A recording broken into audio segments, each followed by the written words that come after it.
thanks for coming on, Gerraint. Really appreciate you taking your time. If we could look to start just giving a bit of a background about you, your journey, and how you got to where you are at the moment, would be brilliant. Yeah, it's quite an unusual one, I guess. When I left school, I went in the military straight away. So I was in the RAF for a few years. And then the early 90s, I came out of the RAF and I did a degree in building Spain. And then through the 90s, I worked on a number of construction projects. So I've been in the real estate world for quite some time. I've worked on a number of big schemes, built centre parks, I've worked on hospitals. I think I've built everything except the harbour and an airport. So very much oriented around the construction process. Yeah. And then in 1999, I joined Vodafone as a global real estate strategist and worked in, I think, about 22 countries. So that was looking at strategic asset management and development across a very large portfolio in multiple countries. And after that, strangely, and this is the big step change that people really can't get their head around, I started with Barratt Developments as a turnaround specialist for Mark Clare back in 2008, which was the last time we had a significant impact on the housing world, as you know. And that evolved from there. So I worked as a managing director in private sector. And then I transitioned from that after doing a big regeneration scheme up in Hattersley in Manchester, working with the HCA at the time and a big housing association. I was approached to set up a private subsidiary for a housing association in Wales that was generating profits from private sale to cross-subsidise the affordable programme. And then I moved on to doing the same thing for Cura in Bath, where we set up a private subsidiary very successfully that, again, cross-subsidised the ability to build social rented homes in addition to the grant programme, which was a great success. And since, 4 years next month, I've been with Platform. And we're a very large provider across the Midlands. We go from the top of Derbyshire down to the M4 corridor and from the Welsh borders to the East Coast. And we had nearly 1,600 starts on site last year. So a big program, mixed tenure, and we're doing very, very well. And what we're first and foremost an affordable house builder, really. Shared ownership, social rent and affordable rent. We do a little bit of private sale, probably the end of this year, but that's what we do. And we operate across 101 local authority areas, so we've got quite a big footprint. Yeah. Okay, amazing. That's a really interesting background. And yeah, you've kind of touched on, you've been in around it for a while and you've done lots of different forms of development to get you to kind of where you are now. One thing that obviously brought my attention to yourself was you're quite not vocal in a negative way of such, but you're very vocal on like social medias, and you kind of it's nice to see a leader be out there. We've been in the industry for a while, and you see some leaders that are a bit more reserved, don't get out there as much and stuff like that. So it's really been really positive to kind of see you looking to make people aware and make a difference as well internally and externally. But I guess for your opinion now, we see lots of negative press, is probably fair to say, about the sector at the moment. But what is going on, and where are we at the moment? It's incredibly challenging, and if you think about some of the pressures that are now on housing associations, and I can tell you firsthand, I'm currently the Exec Director of Growth and Development, but I'm also holding the reins as Executive Asset Management Director. So I can see the pressures and stress that part of our organisation has to deal with on a daily basis, getting things right for our customers. And as an organisation that is financially very strong, I think you have to work very hard to improve your existing housing stock and provide new homes. And some housing associations have to choose between being able to develop and focusing on that retrofit as well, the zero carbon journey, and improving the standards of their existing stock. And that is quite a challenge. And you've got a lot of other things that are impacting us as organisations. And we've got to work very hard to made sure we meet the needs of our customers. And you're probably aware damp and mold in the sector is a real challenge for everybody. And I think you can't lose sight of the fact that, if you're managing a large portfolio and making sure that you are providing homes that are warm, safe, and secure for your customers, our customers, some of them have to choose in the winter between heat or eat, and that has an impact on them. And that is that is a sad indictment. As you say, I'm quite vocal in a way on social media about many of the challenges, but that is a big issue for us, and making sure that we can help our customers in immediate and long term is key. And I think you're probably aware there are housing associations that have actually stopped development or significantly ratcheted back that. And when you think that the private starts on site for volume house builders has declined significantly, meeting the needs of the housing crisis is in jeopardy. And that's one of the things I'm probably most vocal about. I think a lot of the things that hold us back, planning is a massive issue.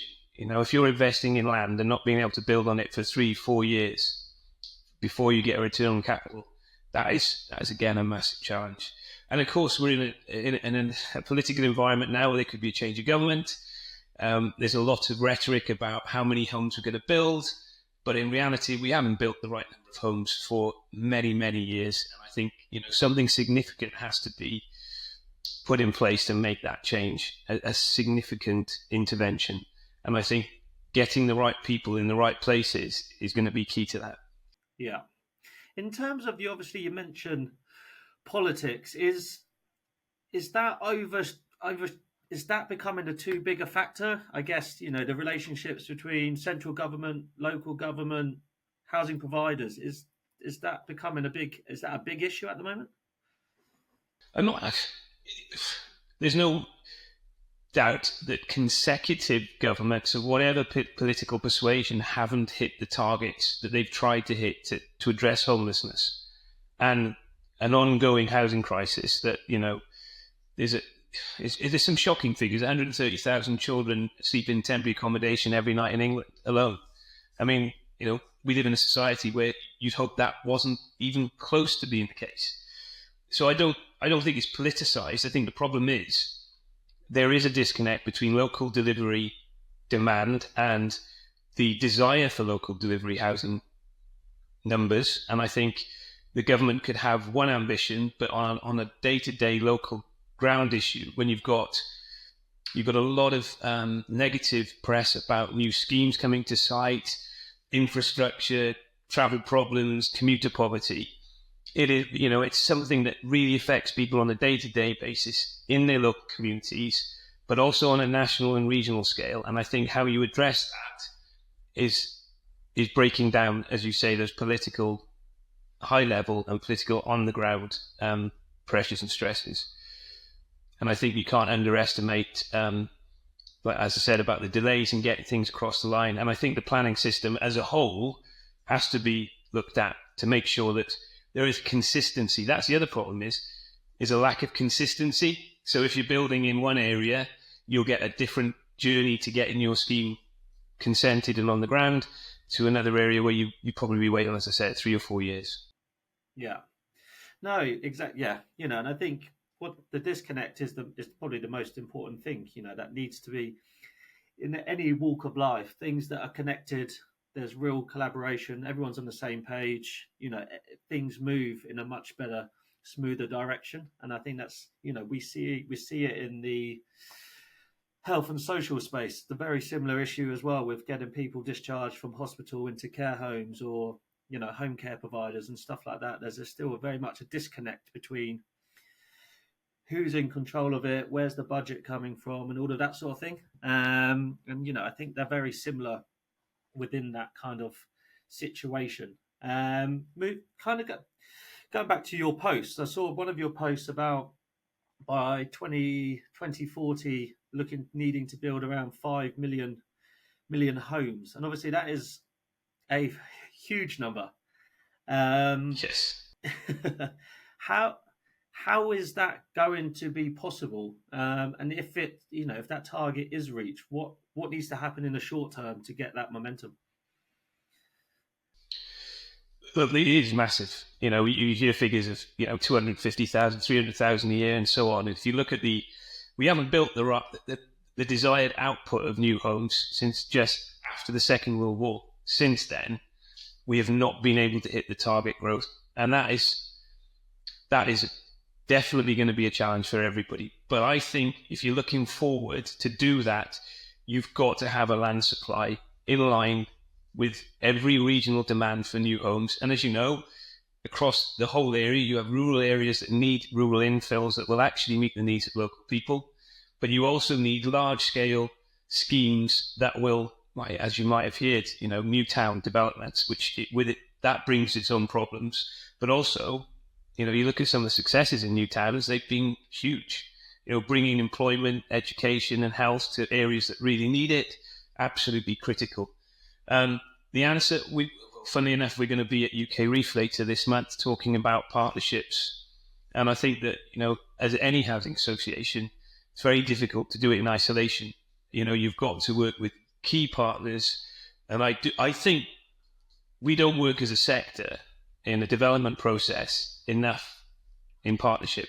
We partner with private sector, and we have some very successful private sector relationships in unlocking the land by combining our capacity and capability with their technical skills or their land buying ability, and pairing up like that. And I think if you look at the combined output of all the housing associations in England, that is huge, and the potential is great. But until I said, coming back to the planning piece, to unlock that, you're buying land now that you won't see built on for 2 or 3 years.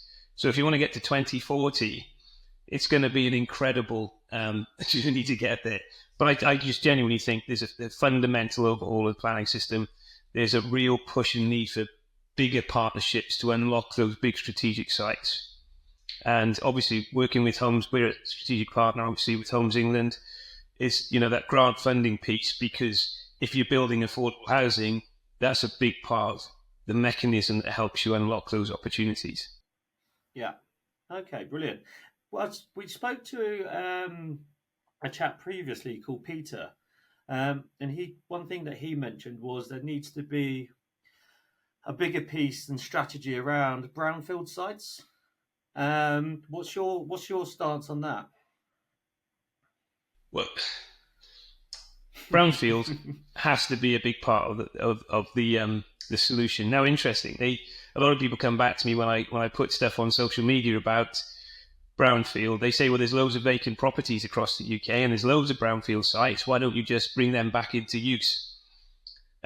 Invariably, bringing vacant properties back in is used. The reason they're vacant is probably something quite challenging on occasion.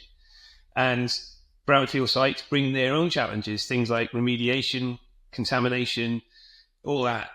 So they form a big part of it. A lot of what we do is on brownfield sites.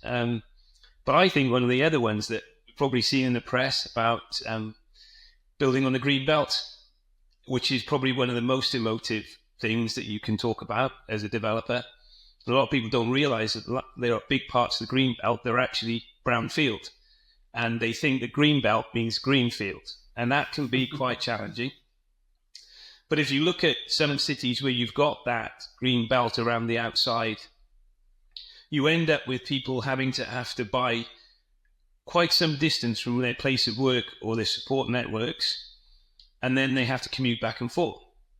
And then that brings with it an inflation of house prices in rural areas, and then you get commuter poverty where people can't afford to go back and forth for work. So it's another one of those challenges. But I do think the green belt needs to be really looked at. I think a really strong strategy about unlocking those brownfield sites, but it does come at a price, and there has to be realistic expectations on land values and delivering Section 106 as part of the scheme. Yeah. Okay, brilliant. Just touching back on, you mentioned planning, and obviously that's a process that needs to be reviewed. Who's directly in control of who could review and make changes to that? How can that process start making a move forward? I think it's got to be to make it work effectively. There has to be a consistent approach from government that feeds into local government decisions. But I also think that there's an element that a lot of development that goes on in local communities, where you have a development committee that is made up of councillors who have, rightly very personal views on where housing should go in their local areas. But I genuinely think that if you're going to do something significant and make a step change, you have to look at that whole process. And that can only be top down, in my opinion, in terms of making the same policies consistent across all planning authorities. But once it gets into the local communities, they have to have a voice. You have to have a voice from your local communities.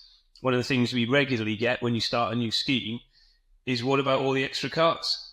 And you can't get away from the fact when you build new homes, people will have cars. But what you really have to step away from, we have to look at alternative commuter solutions, active travel, because if we can over-reliant on cars as we're carrying on, the impacts are massive, because you can't keep pace with it. You can't build new roads at the pace that, people think you can. And we haven't got a rail infrastructure that really supports mass transportation like you get in Europe, in most countries in Europe. And I think that you can't do one without the other. If you want a mass influx of new housing into an area, you've got to look at the infrastructure. You've got to look at the schools, as you said, healthcare and employment. So it goes hand in hand, which means it needs a absolutely joined up piece of thinking throughout.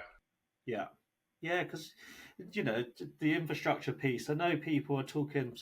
I live in Godalming, and we've recently had, literally just pretty much next door to us is a development that's currently underway at the moment, and we've got another 400 houses being built half a mile down the road. And I know locals are questioning around the infrastructure.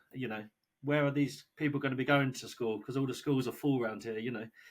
What's going to happen with the traffic that's already building up with an extra, it could be 1,000 cars on the road. Do you know what I mean? And I know there's the houses need to be built, but then I know, it's how does it affect the wider community and infrastructure of that at the same time. So, it's definitely an important piece that definitely needs to be looked at.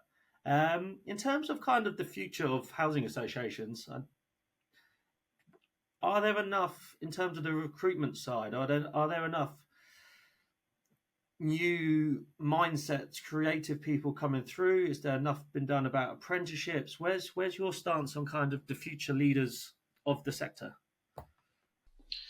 Oh, well, if you haven't got a really good people strategy about upskilling your incoming colleagues and providing learning and development opportunities for your current colleagues, you haven't got a robust organization. And I see apprenticeships, graduate programs, in-house training programs and development, succession planning as absolutely key to having a successful business. And the housing associations are very aware of that.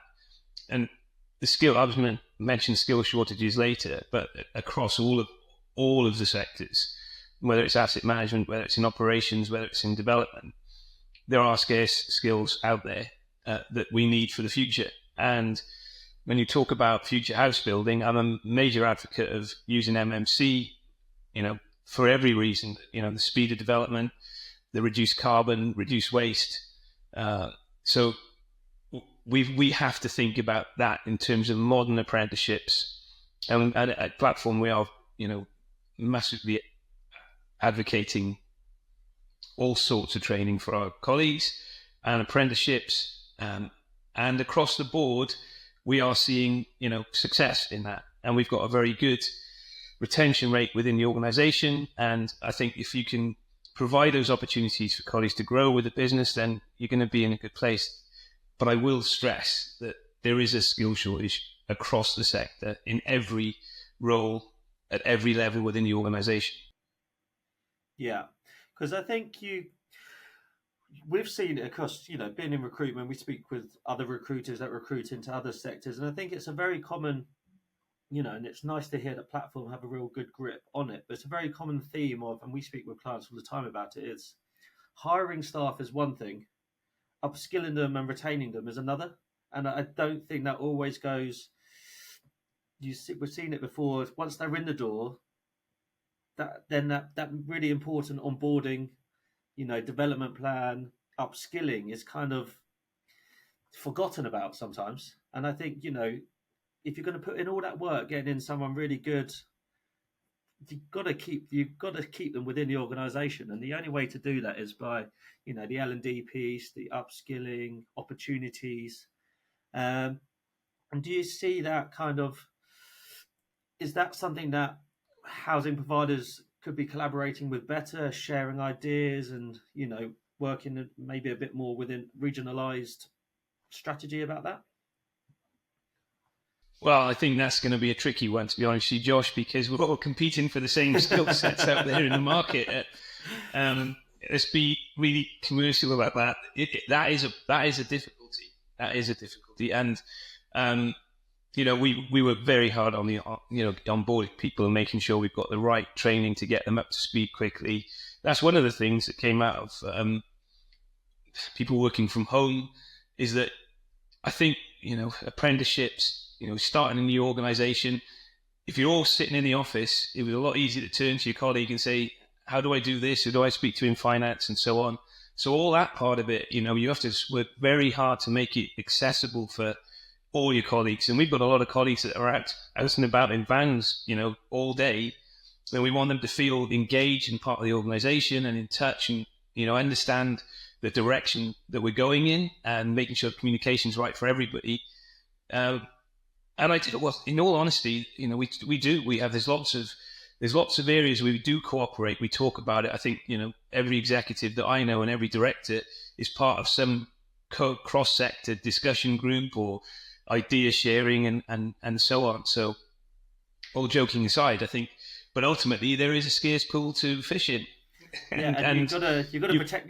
Got to look after your own, don't you? And you can't. Yeah. If you tell all of your secrets, you've got to keep some behind. Well, that's it. That's it. You are actually your brand, and you say about social media.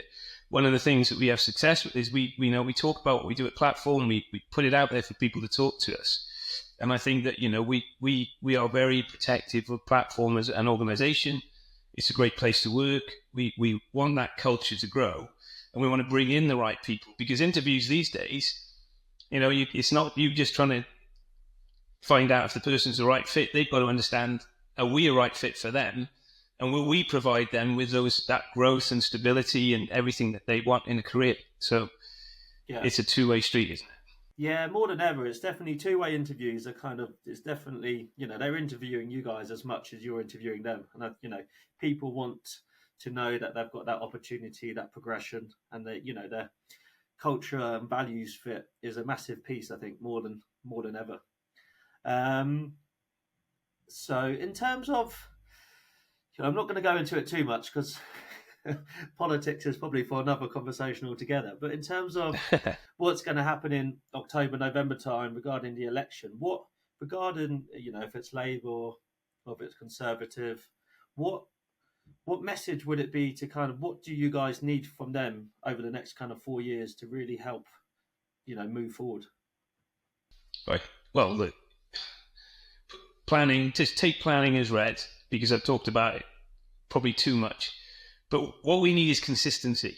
If particularly in the development function, if you want consistency and we want consultation, because a lot of the stuff that ends up coming into the sector arrives with, in my opinion, not enough consultation to make sure it's fit for the customer, because that's, at the end of the day, we are very close to our customers, and any policy changes, legislation has to be implemented, I genuinely think, in partnership with the housing sector. There's a lot of data-driven information available for us to make those big decisions about how we can do things right. But consistency, absolutely. The support with the grant and helping Homes England reach their targets is absolutely key. But I do believe that the housing minister should be a senior cabinet role. If I could actually wave a wand, that would be one of the ones I'd put in. To have more housing ministers, then it's just incredible the amount of churn you've had in housing ministers over the last 15 years. And it's very difficult to have that consistency at the decision-making and policy base is very difficult. Yeah. No, I think, yeah. Yeah. And it's with all walks of life, isn't it? You get results through consistency. If you keep doing this, if you've got the same goal, you're doing the same things, and you keep putting the reps in effectively, the results start coming. When you're coming from different people, coming from different opinions, different angles, different, then you start. It's a stop-start process, isn't it? And I think that's where you start having a knock-on effect of not building, in this example, not building enough homes for those that need it, really. In terms of kind of just to kind of, before we wrap up, is platform. What's the positives coming out of platform at the moment? That's really can be a kind of a leader in the space. Well, if you looked at it from the development side, we had a record year for starts on site last year. So at a time when many are finding it difficult to continue to develop at any rate, I mean, that's a fantastic achievement. And that's indicative of teams across the whole organization, in finance and in IT operations. You can't do it in isolation. You have to work hand in hand with our colleagues in other directorates. And that's a fantastic achievement. I think the amount of focus our teams who are working with our customers in their homes to provide the best solutions to help them and provide the services and support they want, platform, is doing a fantastic job. And I think, to recognize that us and other HAs are taking on a lot of that service provision and support that would have been provided in other ways in the past, and how hard our colleagues are working in an environment when it is challenging. You look at any press, you look at the sector news, it just seems like there's just challenge after challenge after challenge. But the positive output is, we've got some incredibly talented people in the sector that know how to fix things. And I think that's fantastic, but it's how you make sure that that feeds into policy and change in the future. Yeah, no, brilliant. Love that. Well, let's leave it there. That's been awesome, mate. Thanks so much for your time.